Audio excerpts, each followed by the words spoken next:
ఇప్పుడు next time ఏం చేస్తామంటే బ్రదర్, మేము ఎవరు ఎక్కడెక్కడ ఆత్మహత్య చేసుకోబోతున్నారో ముందే మేము మా దివ్య దృష్టితో కనుక్కొని రేవంత్ రెడ్డి గారికి చెప్తాము.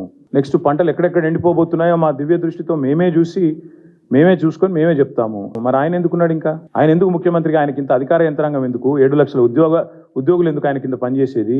ఇంత పెద్ద ప్రభుత్వం ఎందుకు?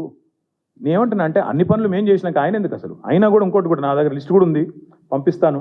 218 మంది ఇప్పటికీ ఆత్మహత్య చేసుకున్నారు రాష్ట్రంలో రైతులు. నేను అడిగారు కదా, ఆయన 48 గంటల సమయం ఇస్తున్నారు కదా, ఇప్పుడు దీని తర్వాత పంపిస్తున్నా ఆయనకి, రేవంత్ రెడ్డి గారికి మేము డిమాండ్ చేస్తున్నాం.